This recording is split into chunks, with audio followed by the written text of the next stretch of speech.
Good morning. This is Nayel Rojas. I am currently the leader of the grief support group at Parkgate Community Church. I'm here with Dr. Jim Firtag. He is the pastor of Parkgate Community Church. Pastor Firtag recently lost his mother, and he has graciously agreed to speak to the group via videotape today. Pastor Firtag, thank you. Thank you for agreeing to speak to us. Would you like to share with us your thoughts, your feelings, your history, the history of your grieving? Sure. Well, maybe it'd be best to sort of tell the story. My mom got rheumatoid arthritis when I was in middle school, a long time ago. And for years, she battled that all the way, I'm well into adulthood and everything. And over many, many years of having all the medications for that, those medications wore away her kidneys. And she had a kidney transplant about 6 or 7 years ago. That went very well, and she was, living that way. And last July, however, she got an infection. For some reason we don't know, that really put her down, and that infection just continued to linger. She was in the hospital for a while, then a rehab center. They sent her home, and we really believed that things were getting better and she was improving. And then on the last day of September, which happened to be a Sunday, she called, my dad and her, and she was in the emergency room because the infection was just raging and just leaving her unable to be at home. She was unable to control herself physically, and it was more than my dad could handle. And we thought, okay, good. Finally, she's going to go back to the hospital. Finally, they're going to give her the right antibiotics. Finally, it's going to be enough. And they transferred her from the hospital in my hometown to another hospital, larger one, about an hour away, where she actually had the transplant years before. And we felt confident about that because it was a larger hospital with more resources, better doctors. She was going to be with an infection specialist and all. And that was on a Tuesday. And I spoke to my dad every day, but only one time to my mom. It was a Tuesday night, Tuesday afternoon, I should say, before she was transferred. And she didn't want to go. She wanted to go home. She was tired of being sick. She was tired of this being that way. And she said, would you pray that something will happen and I won't have to go to the hospital, the bigger hospital. I can just go home. And I knew she was upset. And I just prayed for her, yes, that she would be healed, but that the doctors, at the bigger hospital would help her. And we just really felt like this was the stronger thing. She had to go. What I didn't know is that was going to be the last time I would ever be able to talk to her. Because the next day and the day after that, when I called, I spoke to my dad, but my mom just was too sick. She didn't want to talk on the phone. I could hear her in the background, but she just didn't want to talk, which, it made sense at the time. That Thursday afternoon, I called and spoke to the nurse that was on the floor. She was in intensive care, and that nurse said what their plan was. And she was very serious, very businesslike. She laid out what the plan was and had a sense of confidence about what they were planning to do, and it was very reassuring. I was glad to hear that. My parents weren't always good at transferring details, and so I felt like I've really gotten a handle on what was going on. And that was that, I felt. Well, we were here all day. I had a meeting here at the church, a budget meeting that night, and my phone started to blow up. What is going on here? And I excused myself, and the meeting was wrapping up, and I called my dad, and he said, something's wrong. they needed me to come back. It doesn't look good for your mom. And so the lady was, a friend of ours was driving him back. He's too old to drive at night. And I called the hospital. I was sure that, maybe he'd gotten some information wrong, something, because that had happened before. And I spoke to the same nurse. And within moments, the doctor got on the phone. He said, I'm very sorry. We've tried everything that we could, and your mom just didn't respond, and she's passed away. I mean, that was a shock, to say the least. That is not how we expected that to go. Well, then I had to call my dad and tell him that, yes, indeed, she'd passed away. He was still 30 or 40 minutes away by car, driving. And then I had to call my brother, who was at work. He works nights. And like me, he was never expecting it to go, like that. And then I had to drive home and tell my kids and my wife. Again, none of us expected that. And my kids have never had, at this point, any real loss in their life. I mean, there's been extended family that they didn't really know, but or somebody at church or something. But that was a heavy thing. To add weight to it, we were to have a candidate come in for a staff position interviewing. He was coming in from Kansas City that next day. So I'm thinking, I've got to get to Illinois, but I've got this guy coming in, and all of these, different responsibilities and things were pretty heavy.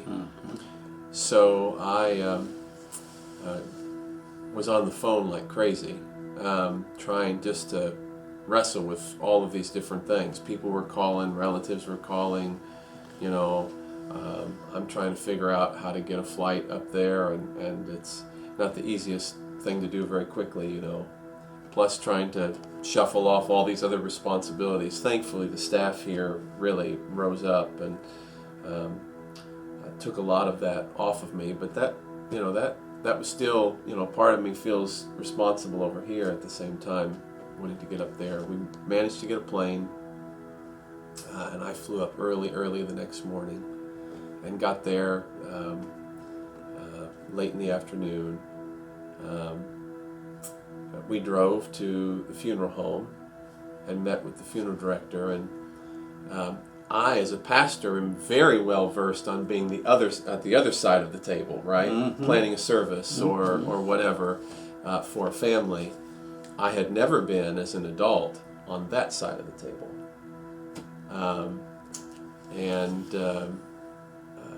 I'd lost grandparents and stuff as kids, but that was not. I wasn't involved in that. So that was a strange thing. My dad was in shock, really not able to make any decisions, and so thrust into it. It was pretty much left to me and my brother, who my brother is in many ways the exact opposite of me. I'm an extrovert, he's an extreme introvert, and all of those things, and so it ended up falling a lot to me to make those decisions. And so we were planning a service and organizing this, organizing that, and then getting to the house to see that my parents, my dad was completely unable to care for her the last few weeks. He did his best, he tried, but you could see how much the house was in disarray, that it was just overwhelming for them. And so to have to try to clean that and move this and all of those things all sort of at once, plus the shock of it all. To add to it, the heaviness of it, my mom was very faithful in the church that I grew up in. Their pastor, unfortunately, had just recently had surgery, and he was unable to get out of bed. So the church that I grew up in, who I would hope to have been able to count on at that time, could offer next to nothing for us. And so now I'm having to plan and do my mom's service. This is all in just such a short time. And I could have asked the funeral home to figure something out, but I didn't want some stranger, who had no connection to do that. So, the church did what they could in terms of providing some food, and they had some musical people that helped some, but that's the last thing I wanted to do, was to have to do all of that. And there was some wrinkles that happened along the way, and that's neither here nor there, but there was a lot of stress. There was a lot of fast decisions, a lot of a sense of responsibility, and all in a very pressure cooker kind of time,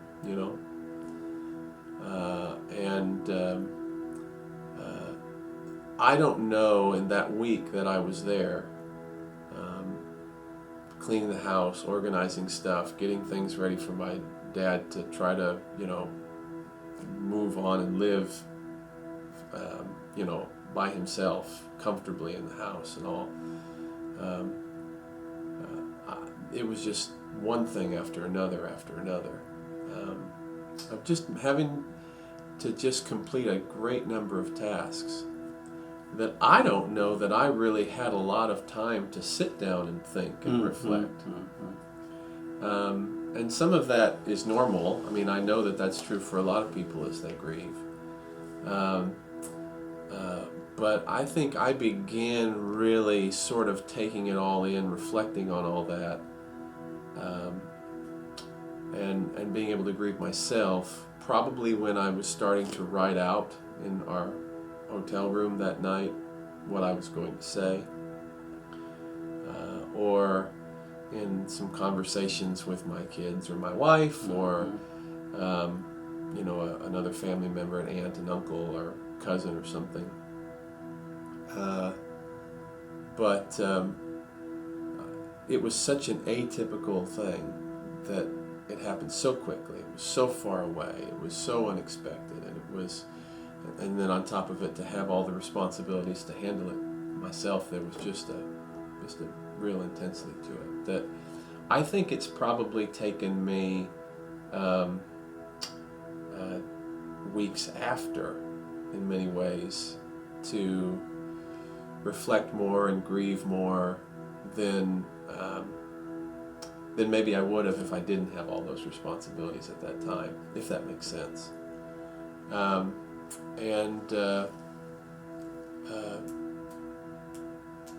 I think those first weeks after, and then that first Christmas, which was a couple months later, the first Mother's Day, which was a couple of weeks ago, my birthday that happened a month or so ago that nobody called, or her birthday that was before that. Those have been moments where it's just like, oh yeah, there's a real change here. There's a void there. Yeah. A void. Yeah, there's a big void. My relationship with my dad has changed a lot. We're always on good terms, but it's gotten much deeper. And he calls a whole lot more than he ever did. If he doesn't talk to me, he talks to the kids or my wife.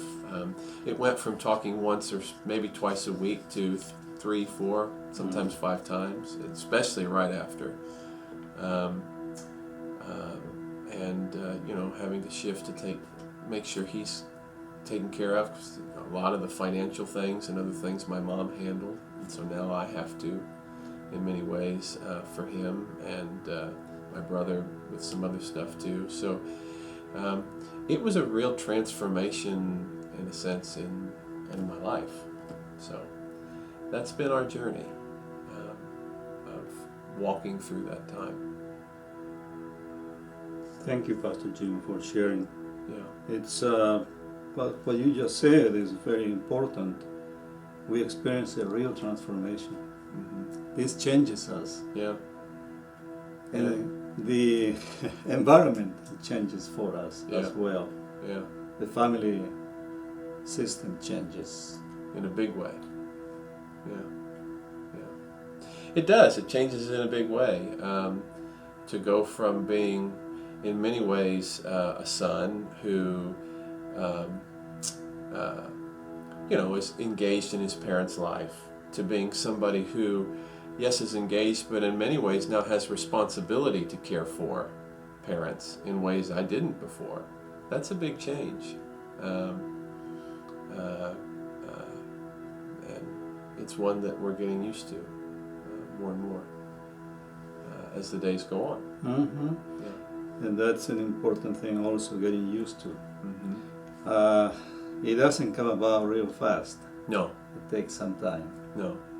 Probably because my parents lived so far away, and we knew we only had that week or so of time. There was so many things that we had to get done. My dad wanted all of the medical stuff out of the house, and he wanted to take her clothes and donate them, and there were so many. So we were doing things that if she lived in town, we would do piecemeal, right? Well, we're going to take care of this today and then this next week or so, but we didn't have all of that. So we were doing all of this, plus trying to set up power of attorney stuff and find paperwork and get this going and get financial things in order. All of that within a certain period of time. So it was really pressure cooker. What an intense stress. week. It really was. Yeah, it really was. Has the intensity continued? No, thankfully it's gone down, but there are still things that come up well, for example, I did my parents' taxes. I've never done that before this year. It wasn't the end of the world, but I've never done that before. Even when we went back at Christmas time, which would have been 2 months after, there were still some things we had to do to make sure to get those last bits in order. So whether it's talking about the will or talking about where his savings are and moving this and that around so that he knows where things are very simply, and so that if he were ever in a position where he couldn't care for himself, that my brother and I could step in. And that, so the distance makes those times where you are there much more intense. So there has not been a lot of downtime, in those settings, which has been unfortunate. Are you concerned about your dad? Yeah, he's 83. He's lonely. He's active. He does a lot of things, but he's 83 and has a number of health issues. And we've encouraged him to think of coming down here and moving, and he said no. But then he sort of backed off from that and said, well, maybe I'll think about it. So he's kind of, moves around that way too. My brother lives about an hour and a half away, which is much closer, of course, than us, but still, you can't pop over real fast. So him being alone is a concern. Did it affect your daily routine? Well, it certainly did when I was there that week. Since we've been back, some. Again, being responsible for some of the things for him, or a lot more phone calls, a lot more of that kind of thing. And those kind of things, yes. Apart from that, not too much. No, there certainly was in the first couple of months. A lot of daily routine was upended. Are you talking about the business aspect? Yeah, business stuff, and just sort of thinking about things. Or we found a letter when we were clearing out papers that my mom had written to I had a half-sister that I didn't know about. This is public. I've shared it before. My mom shared it before. My mom was assaulted before she met my dad, before my brother and I were ever thought of, and she got pregnant in that assault, and rather than to have an abortion for the child, she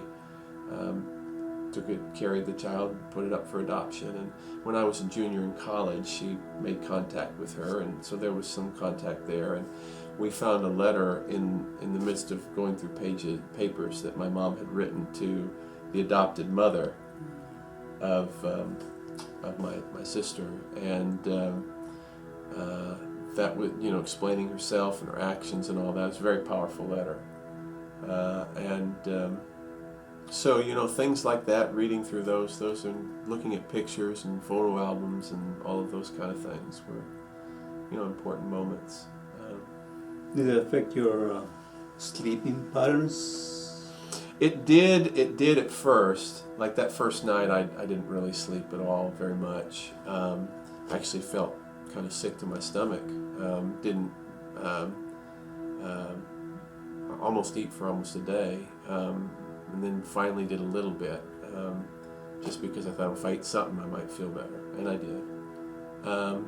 And that week or so, I didn't sleep very well. Since then, since getting back, and so most of my sleep was normal, I think. Yeah. Now I'm going to ask a question that we never ask a pastor. We don't think our pastor would ever go through this. Mm-hmm. Do you find yourself like times when you really want to weep? I don't want to fight back emotion, and so if it comes, it'll come. When I was doing the service was probably the first time I really cried during her service. It was the first time I really felt like I had a moment to, ironically. Mm-hmm. At other appropriate times, those emotions came out. Somebody wrote me a note when I got back and told me about a time when they lost their mom and how they felt like things were okay, and then for no particular reason, several weeks later, she was driving in the car and had a memory of her mom, and then had to pull over and just cry. That hasn't happened to me, but different things like that have. So how grief, I've always told people, and it's true, grief comes in waves, Mm-hmm. and the waves are higher and stronger usually at first, and then they dissipate, but you never know a week later, 2 weeks later, a month later, years later, how a wave will just come for no particular reason, and that's true. And that's a good point, years later. Yeah. Because it happens. Yes. Years later. It's amazing when you don't think it's going to affect you at all. Mm-hmm. It comes back. It's Yeah. very interesting. Mm-hmm. Human nature, the way God has made us. Yeah. Talking about years, the 1 year anniversary is coming up. Mm-hmm. Yeah, in a few months. Yeah. What are your thoughts about it? Anything that you'd like to share? You I don't have to, Pastor. No, I'm happy to. I don't know that I've really thought about it too much yet until you just brought it up. My dad is going to come and visit us in a few weeks, and over Father's Day, and he'd said soon after he was never going to fly again and all of that kind of thing.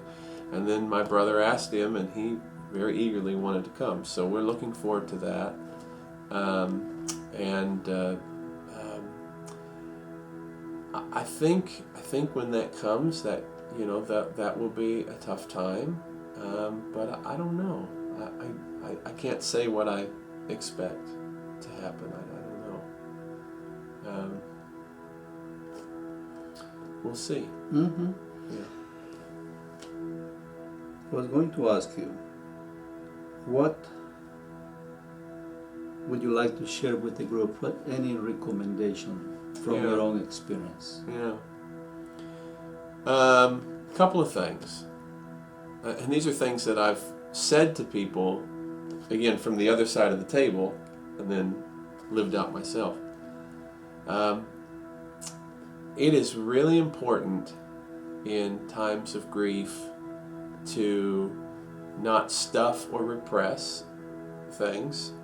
So if you're feeling them, whether they be anger, sadness, or whatever, it's best to find a healthy way to express that sooner rather than later. That was very helpful to do that. And the second thing, and maybe this is more important, is to not isolate yourself from people who care about you. Family, yes, but also friends and your church, your spiritual family. I was immensely supported by all three of those groups, and I needed that. Needed it in ways I didn't even know I did, right?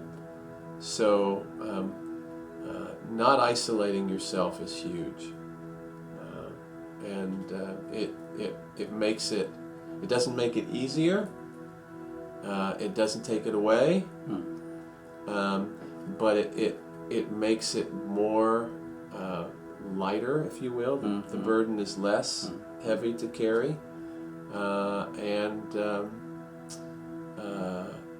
it what's the word I'm looking for? It just lightens the load and makes it more bearable to walk through. Yeah. That is wonderful. The body of Christ, the involvement with the body of Christ. Sure. They embody the words of Jesus when he says the burden is light. We had some people come and bring gifts to us that we didn't expect and didn't ask for. Right in the day after it happened, and then a couple weeks later, that were very touching, and some wonderful cards that were sent, and words that were spoken that it made the journey or the season that we were in much easier than it could have been. Pastor, thank you so much Sure. for sharing these amazing thoughts. And to the group, if you Yes. ever have any questions, I'm an open book. Feel free to come and ask, and we can talk about this further. Thank you so much. Yeah. They will be getting in touch with you. Okay. Sounds good. God bless you, Pastor. Yeah.